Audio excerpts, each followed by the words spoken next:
Know you are. You're the most beautiful thing in the world. If he won't tell you, then you know I will, girl. If you got nothing, you have these words from your girl. Know you are. Beautiful thing in the world. Ooh, I'm a girl. Ooh, these words.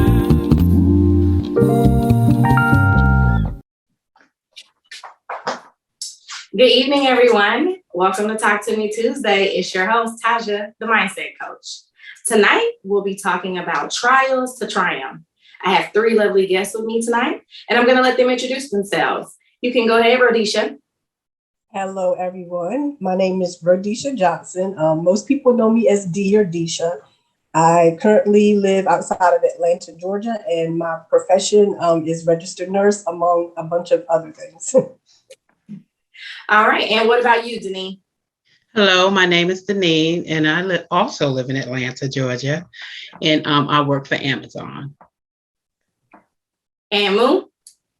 Hi, my name is Moon, also representing the A, and I am an entrepreneur. It's good to see y'all. Yes, thank you, ladies. And I'm loving that we're holding Georgia down right now. So, ladies, as we are talking about a pretty serious topic today on our trials that we went through, right? But then overall get into triumph as in where we are currently. I want to first dive into who we are right now, that person that we've become because of that trial, without telling them about the trial first. So whoever wants to go ahead and start. I'll start.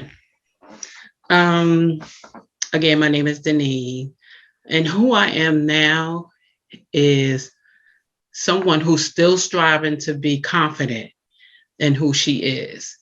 You know, I struggled a lot back in the days with who I am, you know, just by the way I grew up. You know, but once I started going to church and learning about myself and knowing that God accepts me for who I am, you know, and he told me I'm beautiful and marvelously made out of him. Girl, you can't tell me nothing now. You cannot tell me nothing. So I am a person who wants to be able to express myself without feeling shame. You know, so I am glad that she invited me on this platform because this is making me break through my barriers, break through my struggles. And I'm proud of myself today because I would never do this. I'm proud of myself. I just got to say, I'm proud of you too, friend, okay? Because that's what it takes. It takes us being together as women, as friends, as someone else striving on my own journey, right? To see another person that I could pull along the way so you can come out of that shell and you can strive and share your greatness, I'm going to make up a word tonight, your beautifulness with other ladies on this show, right? Because all of us have things that we want to work towards, want to get better. And the best way to do that is to connect and share with other people. So thank you, Deneen, for coming on and sharing that part of who you are now. And we're proud of you too. Yeah. Okay. What about you, Rodesha? The woman I am today is still a work in progress. I will say that first. But where I am mentally is in a place where even though I want to give back to people and enlighten people, encourage people, and let people know that no matter what it is that you go through, you still can overcome it, you know, but I'm also in a place where I'm a little bit selfish, where I've spent the majority of my life worrying about what other people think, trying to take care of everyone and putting myself last. That's all over. It's about me and what I want to do and what makes me happy. And when it boils down to it, if someone doesn't like it, hey, bye. That's the woman I am today. I love that. I think that's the perfect segue to Moon's story. Go ahead, Moon. Well, Rodesha, I can definitely feel you on that. The woman that I am today is definitely more in tune with what makes me happy and what I want, and nothing is really getting in the way of me getting whatever that is. And especially after the triumph that I have from the trial that I went through, definitely I pushed through the fears. Like, I'm doing everything afraid, scared, blind, don't know, just doing it, because it's like when you have one opportunity, you just have to take it. And that could be your one chance. If you don't take that one chance, then you may not get that opportunity again. And it's always in my back of my mind, the what ifs, the would have, could have, should have. And I don't want to live my life with regret. So the woman that I am right now is like just seizing every moment that I can and every opportunity that comes my way that's actually aligned with what it is that, of course, God has for me. Amen. Yes, I love that. I love that more. And I think that's so perfect for what I wanted to say, right? You made me shift up what I was thinking originally and to say, I think who Tajah is now is the person that's fully intact with my superpower, right? My superpower, for people who know me, is energy. And I'm doing that loud, living it out loud through social media, through everything that people see, because I see what impact it has. Even when I come across women that may think they're introverted or they have low self-esteem. And typically I have found that it's not the case. What is the case is that what Rodesha was saying, you've been listening to people too long, right? Or you've been listening to your negative self too long. And so you need somebody to come along and show you their journey so that you can see that I'm not perfect by any means. But every day I strive towards it. So striving towards being perfect makes me better every single day. And then I connect with people who are only interested in making themselves better. So in that sense, I'm like you too, Rodesha, with selfishly, intentionally making sure that not only am I creating my best version, but I'm only interested in being with people who are also interested in creating their best version, right? And it gives my picture a brighter color, a better storyline, and everything else. And I think the more we do that and the more we share these experiences through the trials that made us this way, the closer we become and the better we are with one another, right? There's not as much judging as we typically have within our circle of Black women, friends, family, and everything else in between, okay? So now as we now discover who we are, right, on this path to greatness and achieving everything we want, let's talk about what it took to get there, right? Some of those hard moments, some of those real trials, the things we had to overcome that we didn't even think were possible when we were in it, right? You didn't know if you were going to get that outcome, but all you had to do or could do was either believe in yourself. And sometimes before believing in yourself, maybe you had to tap into faith, whatever your journey was. So I want you to talk about whatever your journey was to get you to who you just said you are now. Well, I'll go first. I'll start by saying, Taj, when you reached out to me and you told me the topic of the show and you asked me if I would speak about my breast cancer journey, I was more than willing to do that because I've been very transparent from the beginning of my diagnosis. But leading up to that, it was just so much in life, from childhood even, living in poverty, molestation, just about anything that you can think of, I had gone through it.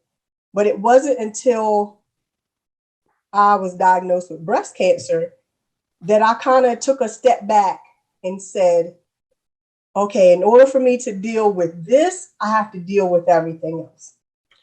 And in the beginning, the first thought in my mind was, why me? I was a wreck.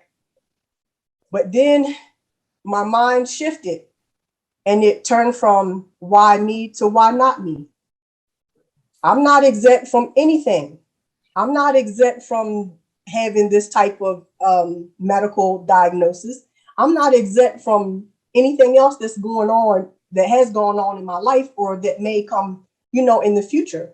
So that was the turning point for me to start dealing with my emotions and my feelings and dealing with things from the past that I still had issues with. And like I said, from the very beginning, my mind was, okay, I don't know where this is going to end up, but I'm going to be positive every day. I'm going to smile every day. I'm going to live my life every day. I'm not going to do anything different. No one would know unless I tell them, but I told them because I knew that even if it was a handful of people that could take a look at me and say, okay, she has breast cancer too. And look at what she's doing. She's still working. She's still showing up every day. She's still being that positive energy around everyone else. And I just wanted women to know that hearing those words is not the end. And hearing those words does not mean that you have to go on a downward spiral. You can still keep leveling up in all aspects of your life. I love that.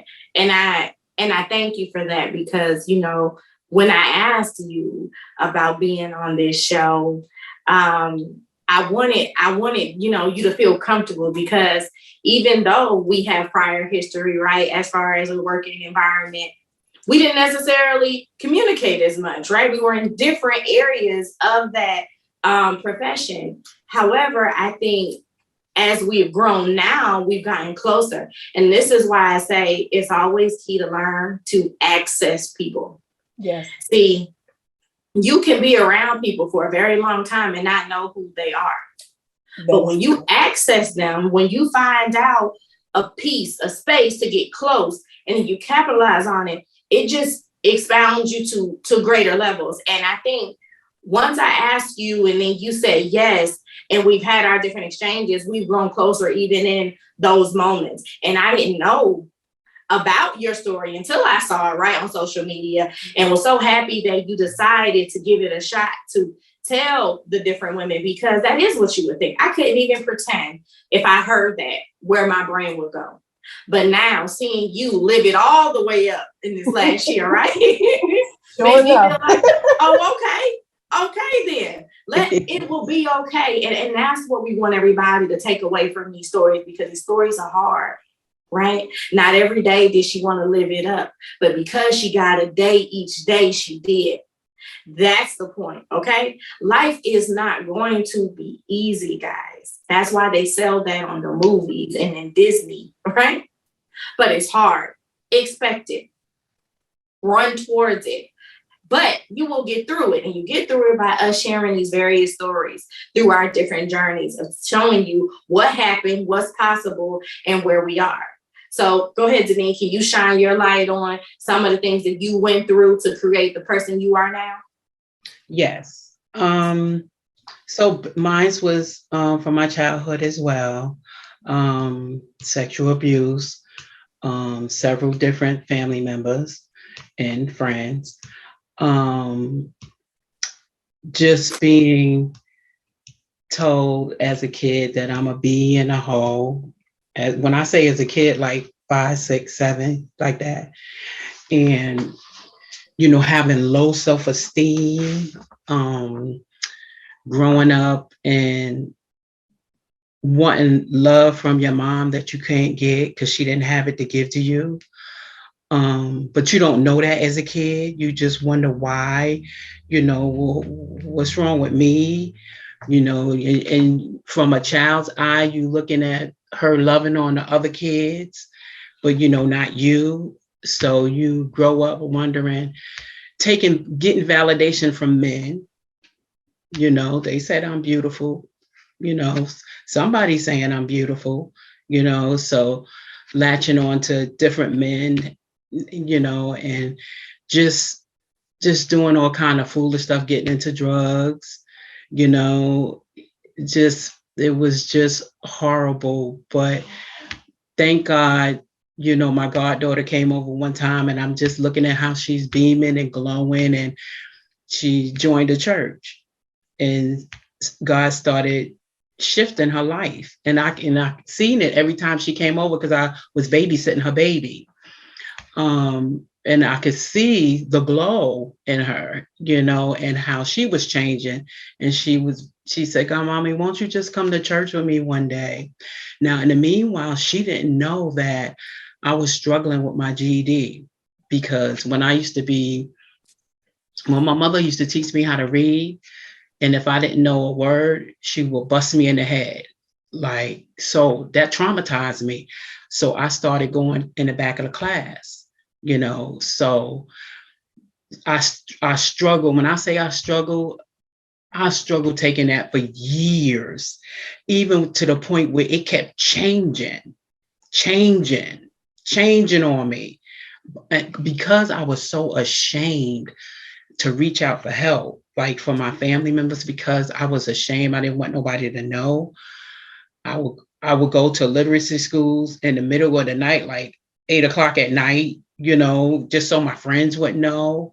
It was crazy. I was in a dark, dark place, like literally scared to let anybody know that I could barely read, that I was struggling with my GED. I was fighting to get it, but I struggled so hard. Like, it's just so crazy to me when I even think about it, you know, just because I was afraid to reach out to other people and say, "Hey, you know, I don't know this. Can somebody help me?" That trauma from getting busted in the head all the time and being called all those names kept me in a box.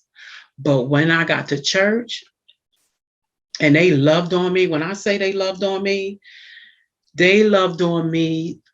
till I cracked. I had no other choice but to, you know, I picked certain friends that I want to be with. Those are certain people that I might trust to say a little more, you know what I mean? And then I met a person that said, "You got to get out of that. There's people in the church that could teach you. You got to talk. You got to do it. You got to open up. You have to." So I began to open up. Of course, you know, God led the way for me to open up. He put me right at a table with somebody who was training somebody else who was struggling with her GED. Couldn't believe it. I said, "Okay, no, he meant for me to talk to this person right here." But I still was struggling with it till the people left the table. He made them leave the table and left me and her there. So I had no other choice but to say it. But it was a miracle because I said it, and she was so beautiful. She was like, "Sure, I'll help you. Why didn't you tell me before?" And I was like, "Oh my God." And what's amazing is all this time I'm thinking I'm dumb, I'm this, I'm that, and that. Because remember, I'm a little kid. This is what's instilled in me. And when I think when I don't know something, I struggle with telling somebody because I feel like I'm dumb by not knowing. But what was amazing is when she was going through the math with me, she was like, "Okay, I'm not really understanding. Why are we taking this?" And I said, "Well, because I'm struggling in this area." And she said, "If you only missing one step, Deneen, why are you struggling in it? You just missing one step. You got to remember the formula." So I wasn't doing the formula. I was like, "Why am I going to be doing this? What is this?" But she said, "The formula you have to do the formula. This is a part of it." And she said, "This is the step you missing." So I just wasn't getting the concept of it. You know what I mean? I was like, "What is this for?" And I never asked because I thought they was going to think I was like, "Oh my God." She said, "There's no reason why I should be teaching you, Deneen. You just missing a step." You know, and first when she was saying, I was clamming up. And then I was, you know, but I knew she did it out of love because I trusted her. You know, I had trusted her. So she opened me up to a brand new world. Like, it was amazing. And guess what? I finally passed it. When I say it's changed 4 times on me, and they don't change like that until like 10 years. I've been taking it since I was 16 years old. I passed it in 2014. But I didn't give up. Right. I didn't give up. I didn't give up. And my husband kept telling me, don't let that GED define you. That GED don't define you. But that was something I wanted to get. That was something I needed to get for me. For me, my struggle. I wanted to fight through this. I wanted to say, I got my GED. Right. I ain't going to college because they ain't for me. I'll take a trade, but I ain't going to college. It ain't for me. But yeah, that's my story in a nutshell. And we love it because all this personality, guys, that's the person I know, right? And so here again, I'm gonna say it again about accessing people. So Deneen, I can't even remember how we came to knowing one another, right? I think it was the other side of the business on the investing side. And why this is key is because I hadn't known this story in that setting. Right. But she watched the episode of Talk to Me Tuesday, right? And she commented. This is what I found out later, guys. And this is why I say it's so important for us to share and create these kind of platforms, especially just to even talk as women, all right? The things we go through, because we have way more differences that make us common than the things that we actually share. All right, like nails and hairstyles and clothes, right? The real things we go through. Many of us do the same. And so she's watching that episode, I assume, and she comments. Right. And I read the comment, like I read all the comments, and I reply. My reply was simple. I thought it was, oh, very well written. I love that, right? Immediately, I think I wake up to a message the next day. And do you know that small thing I said made her whole day, made her reach out to me and now want to, do more one-on-ones and talk and really go through this process so she can really address these things she talked about in her trials, right? And so we don't know that little thing you say to a person, that little, are you okay? Let me check on you. Hey, that was really well written, will make them realize and think how valuable they are, right? And granted, she didn't need my validation. I didn't know she was struggling with reading or writing. Sure did. But look how that changed everything significantly. And we've grown and created a stronger bond since then, because I can't believe the things that she didn't even try to achieve because of what she was struggling with, right? This great person, she funny, right? You guys see it? Everything, always doing the extra mile for somebody, wouldn't apply for jobs. Not because she wasn't great at what she did and didn't have this great personality, but because she was scared of them finding out she didn't have her GED, or that she couldn't read, or maybe didn't talk well enough to their standards, right? Yeah. This is why we got to talk to each other. This is why we have to share these stories. You're not the only person that doesn't have their GED or was struggling to get it, right? But the story you sharing today is not only the trial of the abuse, right? Both physical, sexual, and mental, right? But also that trial of giving up on yourself, right? And thinking you were never good enough. But now, friend, guess what? We got that completion. And guess what they don't say on the completion? They don't say how long it took you. It sure don't. Exactly. Okay. I got it. Yeah. That's right. And they can't do nothing about it, girl. They can't take it back. I fought for that. And that's the whole point, that we get through these trials because they are going to come. And the ones that we're talking about now are the ones we've already overcame. But believe you me, more are coming. We are aware of that, right? But once you have the strength to move past one, guess what? You take that strength and you push it to the next one. And you push to the next one, because that's what we do, right? We're strong, but we're even stronger when we lean on each other, when we share. So how you going to add something to this awesomeness, Moon? I mean, gosh, these women are phenomenal. I mean, really.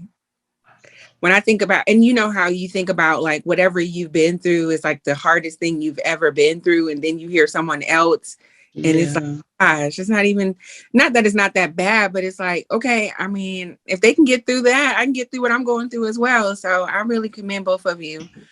My story is a little bit different than yours, from the standpoint that when I met Taj, it was about 6 years ago, right after my triumph. because when we started working together, my baby was 6 months old at the time. And actually, I don't even think Taj realized how much it took for me to get her. I am a woman of a certain age. So it really wasn't, something that I realized that I was struggling with infertility until I just couldn't have a baby. And it wasn't anything that I was really focused on early in my like 20s and 30s because, I was just living my life and traveling and being with my friends. And then, when I got married, my husband already had 2 children and I didn't have any kids. And so I didn't think that I wasn't going to have any, but I just was like, it wasn't something that I was really, pressed over in my opinion. It wasn't like something that I really, in my mind was just like, why don't I have any kids yet? It wasn't like that. It was just like, oh, wow, I don't have any kids and I'm 40. So basically, because he already had children, he was just thinking, look, you can get pregnant. You just haven't been before. And so I think when we were married about 2 years and we still hadn't conceived. And so I started, just inquiring, just going to like my regular OBGYN, and I didn't like her. I really didn't. She wasn't. No, I'm for real. And I just want to say this for women, because they do say this about, especially Black women. Like, and Rodesha, you can attest to this because you're an RN. We have one of the highest rates of like maternal fetal fatalities, or I don't know how you want to say it because I'm not a clinician, but basically we need to advocate for ourselves as it comes to our health and our body, and especially in pregnancy. And even though I was going to African-American OBGYN, she just didn't seem like, I don't know, she just didn't seem like she was invested in my, goals of getting pregnant. She was almost kind of making me feel some type of way about being the age that I was, not already being pregnant, not knowing why I hadn't, just kind of making me feel like, well, you ain't never been pregnant before. And I'm like, no, I haven't. I'm sorry. Excuse me. And so I just decided to go to a specialist because I was like, this lady right here, she's not getting me where I need to go. And obviously I need to get there faster than most people. Just because I was knocking on 40. I think at the time when we started our journey, I was about, I think 39, 38, 39. And then I had my daughter when I was 40. So basically, I went to what's called a reproductive endocrinologist. And their main job is to, actually find out why and help you to get pregnant. So a reproductive endocrinologist, somebody I've never heard of before, but I had an awesome African-American lady doctor, one of the best that I can think of in Atlanta, Dr. McCarthy Keith. And this lady right here, she was amazing. But like what Rodesha was saying, I'm thinking I'm just going to go there. She's going to help me get pregnant. I'm going to have a baby. And it's like, boom. But no, she was like, you need to go to therapy. And I'm like, what? Why do I need to go to therapy for? And she was like, because this is a long road. It's up and down. Everybody doesn't always get the outcome that they want. It doesn't always turn out the way you think it is. Sometimes, it just doesn't work. Sometimes it does, but it's just stressful. And so, I'm really glad that she really, encouraged me and made it mandatory if I was going to go through the whole process to start going to therapy, because I literally needed that. I feel like I could talk to my husband, and I did talk to my husband, but, as a woman, a man sometimes feels like he has to fix it. If he can't fix it, then it just creates more stress for him. So I felt like I was telling him stuff, but then, I really was talking to my therapist about how I really, really felt about where I was in these processes. And long story short, we went through 3 rounds of in vitro fertilization, IVF. And the first time, it didn't work at all. Just imagine going through everything you got to go through. My husband was giving me hormone injections. Now, you talk about somebody who want to fight.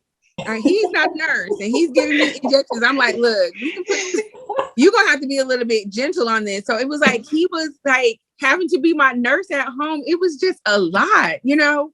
One of my friends, I really thank God for her. She actually went through it herself. I used to go to her house. She would give it to me. You know, I had to take these certain injections at a certain time. It was a lot of premeditated, intentional things that I had to go through. I had to go through a couple of procedures. You know, I found out that I had PCOS, polycystic ovarian something. Radicia, help me. Syndrome. But it's PCOS, and it does have something to do with like your hormones and like your ovaries. And so it was just everything. I had to lose weight. I had to get a procedure. I had to get my eggs frozen. It was just a lot, you know, and to go through all that. And then I was getting my hopes up. And the first round, it didn't work. Like, imagine going through all that. They put the fertilized egg right smack dab where it's supposed to go, and it doesn't even work. So then I'm thinking, like, is something really wrong with me? Because that was first on my mind. I'm thinking, like, this is not going to work. And, you know, but my husband kept saying, don't worry about it. It's going to work. And I was thinking to myself, like, that's easy for you to say because you're not having to go through all this like I am. But he really was going through it with me because it's a lot on a couple. Then the second time we went through with it again, I did get pregnant, and I was super excited. Like, this is my first time ever, probably like at 39, being pregnant in my whole life. And we had an early term miscarriage. And so I was like devastated because I just thought, okay, once you get pregnant, that's it. But, you know, it was just very sad for me. Like, how could this happen? You know, like, really, I only had 2 more eggs left after that. I only had like 6 total. So the first time they put in 2, the second time they put in 2. So I only have 2 left now. And IVF is expensive. I think it was like about $10,000 each time. Mm-hmm. And when I say my baby is $1 million baby, she really is. So, and so they have to keep your eggs in storage. You have to pay for them to stay in storage. Mm-hmm. And so this is my third time now. And I wasn't sure if I was going to go through it for the third time because it was just a lot on my body, my mental, my marriage, my emotions, everything. And my therapist said to me, you've already gone through probably the worst case scenario. So what if it does work? Because you already know what would happen if it doesn't work. And I was about 6 months away from my 40th birthday. And I was like, well, I'm gonna wait until after my birthday because I want to go to Hawaii for my birthday. That was gonna be my thing. And she was like, but don't you think that because you just recently was able to get pregnant, even though it didn't, you know, sustain, that you probably have a better chance of getting pregnant again? Like, your body is receptive now. Like, why would you wait 6 months and almost like reset that whole process? And she made me think, and she was like, look at it like this. If you try it one more time, even though it's back to back, it's almost like ripping the Band-Aid off. Just go ahead and do it right now, get the results, and then you can move on with your life. If you're going to Hawaii for your birthday and, you know, you need to be out in the streets for your 40th, then fine. But if you end up pregnant, then, you know, this could be your one time. This is your one chance. Like, she's telling me. And I'm like, I'm scared. I don't want to do it. And I'm like, I don't want to go through this again. And I don't want to do, and I was just coming up with everything, but I still did it. Because I was like, I also don't want to pay for this storage. I'm not paying for no eggs. I ain't got no baby. I'm like, I'm like, how much money have we paid and we don't have a baby still? So I went through with it one more time. And I mean, we did everything. I was eating pineapples. I was sleeping a certain way. I mean, it's a lot of stuff that people, you know, all these different theories. And we actually got pregnant with one baby with 2 last eggs. And I had a high risk pregnancy. So I delivered like 7 weeks early. So I made it to like 32 weeks. But when I say that was the hardest thing I've ever been through, but the most, I guess, worthwhile that I've ever, anything that I've ever experienced, I cannot compare it to anything else. And I would never, ever talk anyone out of doing whatever they want to do to get whatever they want, because that right there, it was scary. We did it. We didn't know how it was going to, how it was going to work out. I was even like, okay, I'll just adopt. And my husband was like, no. He was like, we can do it. And if this is what you want to do, then that's what we're going to do. And we got our 6-year-old baby now. So now here we are 6 years later, and she is a lot to handle, but we prayed for her, and that's who we got. And so that's what I'm saying. Anybody who, have gone through, especially, like miscarriage or infertility, it's not something that we talk about that much in our community. I think it's starting to come out a little bit more now, but when I say it was a struggle, it was some things I just had to keep to myself because other people around me just didn't understand what I was going through. And it's really something like I cognitively, I really think about it. When I see people who don't have children or people who just got married, or I don't say anymore like, why you don't have any kids? When y'all gonna have any kids? Because you just don't know why they don't have kids. You don't know what's going on. Some people might not want any kids, but it's a difference when you can't have any kids and when you want them and you can't have them, or when you've tried and it's a struggle. One of the people who have encouraged me the most was one of my hairstylist a long time ago. I mean, she had multiple miscarriages and she finally had her one baby, and she encouraged me not to give up. So I would just say that one experience completely impacted my life, and it was almost like the hardest thing I've ever done, but it was the most worth it. Yes. We can all imagine that, right? The most rewarding. And that's going to usually be your hardest climb. Right? Yeah. That journey is going to be hard for what is most rewarding. And that's parenting, right? That's marriage. That's profession. That's family. That's life. So what we want you to understand is through these different trials, they've come to triumph because they're talking about who they are now. And it's so key that we share, because each of us has a different journey. And I love the way Moon started off, because Moon, you first said, when you hear someone else's story, you think yours isn't as big. I want us to unthink that as a culture.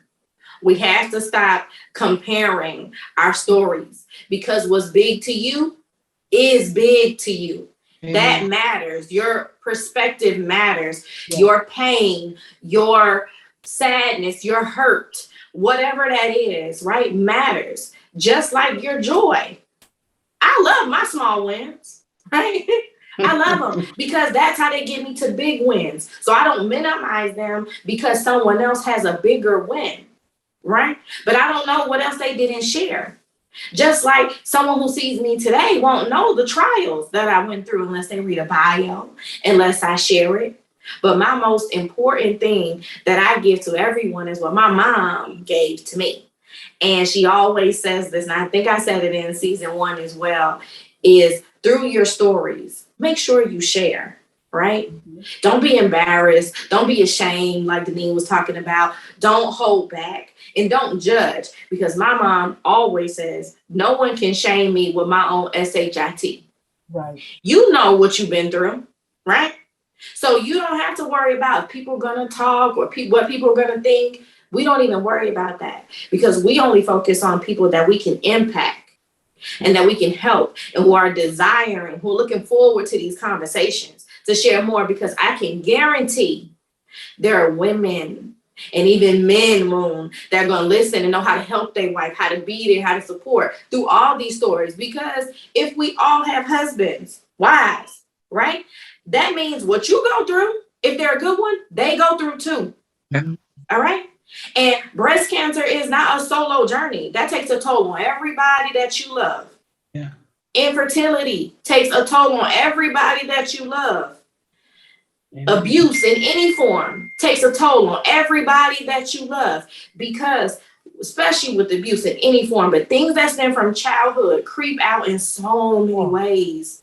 And if we don't address them, okay, they will keep us back, keep us pent down, keep us feeling ashamed, hurt, and everything else that whoever that abuser was or those abusers were, it will keep us in that box that they intended us to be in. But that's why you got to connect to faith. You got to connect to other great women so that you can push out of a box. You weren't meant to be in boxes, people. We're meant to expand, to reach, to impact. So with that being said, before we close out, ladies, I want each of you to tell ladies, the men listening, if there's one thing that they can take away from your trial or triumph, what would it be to the person who may be facing something similar or just trying to get through their own personal trial? What would you tell them? Never be ashamed. You know, I know it's hard in trusting people, because if you don't feel like you're loved by your own blood, it's hard to trust somebody that's not. But there are people out there that really would love you, you know, and guide you, but you just got to speak out. You know, I wish I wouldn't have held back, you know, but I was thinking from a child's mind, and I carried that child's mind into adulthood, even after having kids. You know, I was 16 when I had my kid. So, you know, you have to find somebody that you could trust. You just have to, you know, and work it out. Everybody's not mean. Everybody don't see you as dumb. You know, like for me, I'm more sensitive now to people like me.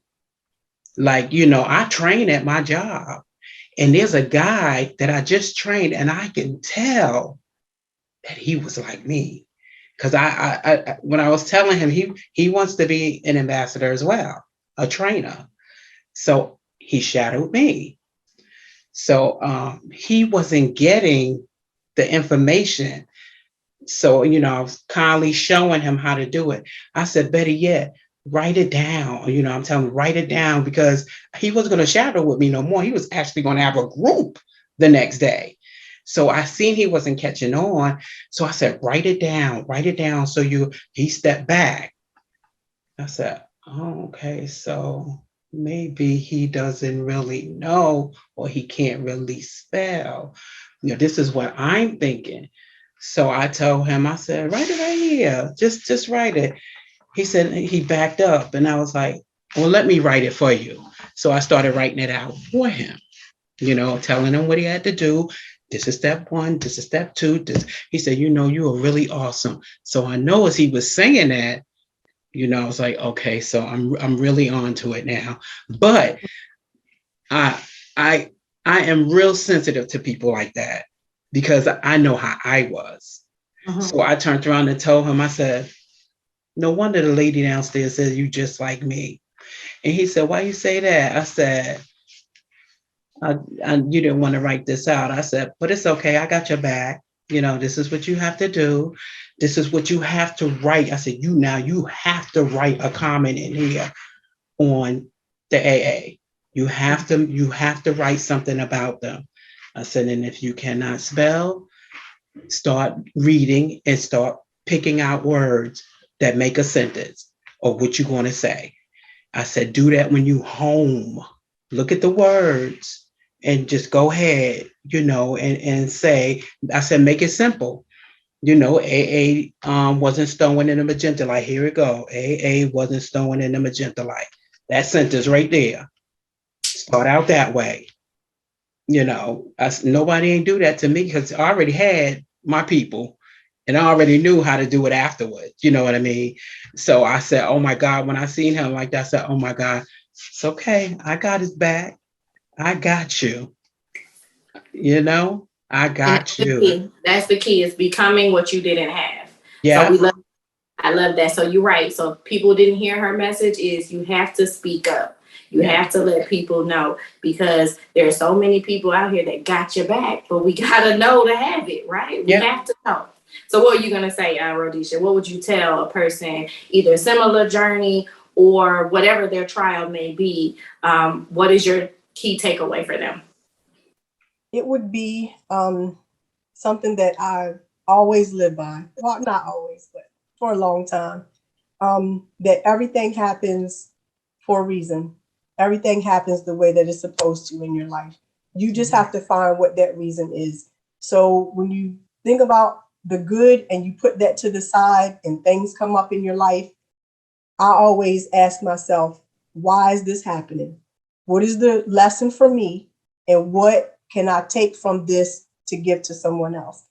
And my journey with breast cancer was a big part of my life, but not just for me, but for the other people. You know, as you were saying, Tajah, you found out because I posted on Facebook, but it was like, as soon as I did that, it was text messages, it was um, messages through Facebook Messenger. It was just everything. People just coming to say, oh, I have it too. I've known for 3 years. I haven't even told my family.